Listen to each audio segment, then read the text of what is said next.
بسم اللہ الرحمن الرحیم نحمده ونصلی علی رسولہ الکریم اما بعد بسم اللہ الرحمن الرحیم۔ عزیز طلبہ، آج ہم کنز الدقائق حصہ دوم سبق نمبر 355 شروع کر رہے ہیں۔ اس سبق میں ہم فصل فی مسائل شتہ کا آج آخری سبق پڑھیں گے۔ آج کے سبق میں ہم متفرق مسائل پڑھیں گے۔ کچھ سنت نبوی صلی اللہ علیہ وسلم سے متعلق مسائل ہوں گے اور کچھ دیگر مسائل ہیں۔ انشاءاللہ بڑا مزہ آئے گا اگر آپ حضرات اس سبق کو خوب غور سے سنیں گے تو۔ عزیز طلبہ، تو آتے ہیں کتاب کی طرف۔ سب سے پہلے ہم عبارت پڑھتے ہیں: صبی حشفتہ ظاہرۃ بحیث لو رأى انسان ظنہ مختونا ولا يقطع جلد ذکرہ الا بتشدید ترک كشيخ اسلم وقال اہل البصر لا يطيق الختان ووقته 7 سنين والمسابقة بالفرس والإبل والأرجل والرمي جائزة وحرم شرط الجعل من الجانبين لا من أحد الجانبين ولا يصلى على غير الأنبياء والملائكة إلا بطريق التبع والإعطاء باسم النيروز والمهرجان لا يجوز ولا بأس بلبس القلانس وندب لبس السواد وإرسال ذنب العمامة بين كتفيه إلى وسط الظهر وللشاب العالم أن يتقدم على الشيخ الجاهل ولحافظ القرآن أن يختم في 40 يوما۔ مصنف علیہ الرحمہ صبی حشفتہ ظاہرۃ بحیث لو رأى انسان ظنہ مختونا سے یہ مسئلہ بیان فرما رہے ہیں کہ اگر کوئی بچہ ایسا ہے کہ اس کی سپاری وہ ظاہر ہیں اور ختنہ کیے بغیر جو ہے اس کی سپاری ظاہر ہے اور ختنہ کرنے میں اس کے جو جلد کاٹنی ہے اس کے کاٹنے میں کافی دشواری ہوگی، اس کو کافی مشقت کا سامنا کرنا پڑے گا، تو اس صورت میں مصنف علیہ الرحمہ فرماتے ہیں ایسے بچے کے حشفے کو کاٹنے کی ضرورت نہیں ہے۔ کیوں بھئی؟ وجہ یعنی اس کی ختنہ کرنے کی ضرورت نہیں۔ یاد رکھیں عزیز طلبہ کہ ختنہ یہ تمام انبیاء علیہ الصلاۃ کی اجتماعی سنت ہے، بلکہ یہ شعائر اسلام اور خصوصیات اسلام میں سے ہے۔ اسی وجہ سے فقہا لکھتے ہیں کہ اگر کسی بستے والی جمع ہو کر اتفاق کر لے ختنے کے چھوڑنے پر تو ان کو سزا دی جائے گی۔ بہرحال اگر کوئی صبی ایسا ہے کہ جس کا حشفہ ظاہر ہے، سپاری ظاہر ہے، ختنہ کیے بغیر بھی تو اور اس کے ختنے میں دشواری ہو، مشقتیں ہوں، تو اس کے ختنہ کروانے کی ضرورت نہیں۔ صبی حشفتہ ظاہرۃ چھوٹا بچہ ہے جس کا سپاری ظاہر ہے، بحیث لو رأى انسان اس طور پر کہ اگر کوئی انسان اس کو دیکھے ظنہ مختونا تو اس کو مختون گمان کرے، یعنی یہ گمان کرے کہ گویا اس کا ختنہ ہو چکا ہے۔ ولا يقطع جلد ذکرہ الا بتشدید، اور حال یہ ہو کہ اس کے حشفہ کا چمڑا کاٹا نہ جاتا ہو مگر مشکل کے ساتھ، یعنی اس کے کاٹنے میں کافی دشواری ہو یا تو اس بچے کو یا کاٹنے والے کو اور حشفہ کو خطرہ ہو، تو فرماتے اس صورت میں پھر جو ہے اس کے ختنے کو طرح کا چھوڑ دیا جائے گا۔ کشیخ اسلمہ، جس طرح کے 80-90 سال کا بوڑھا اسلام قبول کر لے اور جو ڈاکٹر اور ماہر طبیب حضرات وہ کہیں کہ اگر اس حالت میں اس کا ختنہ کروائیں گے تو یہ برداشت نہیں کر پائے گا، مر جائے گا، تو اس کا ختنہ کروانا ضروری نہیں ہوتا، اسی طرح اس بچے کا ختنہ بھی ضروری نہیں ہوگا۔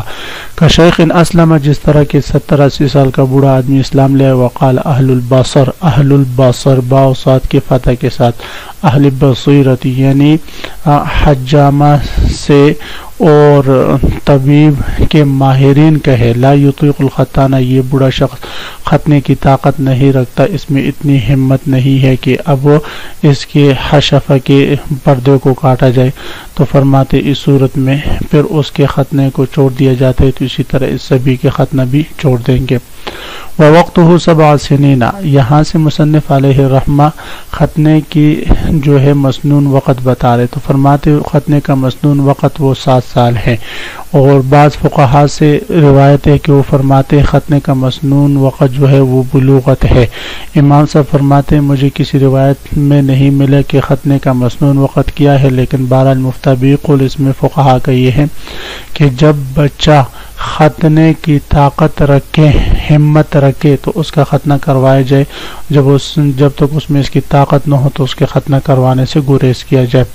والمسابقۃ بالفرس والابل والارجل والرمی سے مصنف علیہ الرحمہ یہ مسئلہ بیان فرما رہے ہیں کہ مسلمانوں کے لیے اپنے آپ کو جہاد کے لیے تیار رکھنا، وَأَعِدُّوا لَهُم مَّا اسْتَطَعْتُم مِّن قُوَّةٍ، کافروں کے خلاف لڑنے کے لیے اپنے آپ کو مضبوط رکھنا یہ ضروری ہے۔ لہذا اگر اس نیت سے کہ اپنے آپ کو وہ کافروں کے خلاف لڑنے کے لیے مضبوط رکھیں، مسابقہ کریں بالفرس سے گھوڑ دوڑ کا، یعنی گھوڑے دوڑائے، گھوڑ دوڑ سیکھے اور اس کا مسابقہ کرے، والابل یا اونٹ دوڑانے کا مسابقہ کرے، والارجل یا پیادل پا بھاگنے کے بعد دوڑنے کا آپس میں مقابلہ کرے، والرمی یا تیر اندازی سیکھے یا تیر اندازی کا مقابلہ کریں، تو یہ مسابقات افضل نہیں بلکہ مستحب ہیں، بلکہ ایک مجاہد کے لیے من حیث المجاہد یہ ہونا ضروری ہے، اس لیے کہ مسلمان وہ ہوتا ہے جو قوی ہو، مضبوط ہو، لاغر نہ ہو، کمزور نہ ہو۔ جائزتن یہ سب جائز ہے۔ وحرم شرط الجول من الجانبین لا من احد الجانبین، مسابقات میں عزیز طلبہ جس طرح کہ آج کل ہمارے ہاں کرکٹ وغیرہ کا مسابقہ ہوتا ہے یا دوسری چیزوں کے مسابقے ہوتے ہیں، ان میں جو ہے وہ جول وغیرہ رکھا جاتا ہے۔ جول کہتے ہیں انعام کو، قمار کو، جوئے کو۔ مثلا 2 ٹیمیں آپس میں لڑ رہی ہیں، کھیل رہی ہیں، تو جو جیتے گی دوسری ٹیم اس کو 1000 روپے دے گی، یا جو ہے ایک ٹیم دوسرے سے کہ اگر آپ ہار گئے تو جو ہے یہ دعوت جو ہے آپ کے ذمہ ہوگی، اگر ہم ہار گئے تو آج شام کا کھانا ہمارے ذمہ ہوگا۔ تو یہ جول کی بہرحال عرف عام میں مختلف صورتیں ہیں۔ تو 2 ٹیموں کا آپس میں ایک دوسرے کے ساتھ شرط رکھنا، چاہے وہ کھانے پینے کی دعوت کی شرط ہو، چاہے وہ پیسوں کی شرط ہو، چاہے وہ بیٹ بلے کی شرط ہو، کسی بھی چیز کی شرط ہو، یہ حرام ہے، ناجائز ہے، قمار ہے، جوا ہے، اس سے اپنے آپ کو بچانا ضروری ہے، فرض ہے۔ ہاں اگر جانبین سے شرط نہ ہو بلکہ جانب واحد سے ہو، مثلا جو ہے وہ لاہور کی ٹیم کراچی کی ٹیم سے جو ہے وہ جو ہے کھیل رہی ہے، کراچی والے لاہور سے کہتے ہیں اگر آپ لوگ ہم سے جیت گئے تو ہم آپ کو تحفے میں جو ہے گاڑی دیں گے اور گاڑی میں آپ کو لاہور رخصت کریں گے۔ تو اب چونکہ جانب واحد سے جو ہے وہ جول کی انعام کی شرط لگائی گئی ہے، تو لہذا اس صورت میں یہ درست ہے۔ اسی طرح جواز کی تیسری صورت یہ ہے، دوسری صورت یہ ہے، ایک تو یہ کہ جانب واحد سے ہو، یہ پہلی صورت ہے۔ دوسری صورت جواز کی یہ ہے کہ یہ دونوں ٹیمیں آپس میں شرط نہ لگے بلکہ جو ہے کھیلنے والی تو لاہور اور کراچی کی ٹیم ہو، اور شرط جو ہے وہ بیچ میں شیخ رشید اسلام آباد سے رکھ دیں کہ اگر جو ہے جو ٹیم تم میں سے جیتے گا اس کو میں جو ہے پجارو گفٹ کر دوں گا، تو جیتنے والے ٹیم کے لیے جو ہے پجارو ہے۔ تو فرماتے اس صورت میں یہ شرط بھی، یہ انعام رکھنا بھی جائز ہے، اس میں کوئی حرج نہیں۔ اسی طرح تیسری صورت یہ ہے کہ 4 ٹیمیں ہیں، مثلا 4 ٹیموں میں سے ہر ٹیم نے 1000 روپے جمع کیے اور 4000 روپے جمع ہوئے، 5 ٹیم ان کے ساتھ ایک اور آیا وہ شامل ہوا۔ اب ان 5 ٹیموں کے آپس میں جو ہے ٹورنامنٹ چل رہا ہے، فائنل جو جیتے گا تو 4000 روپے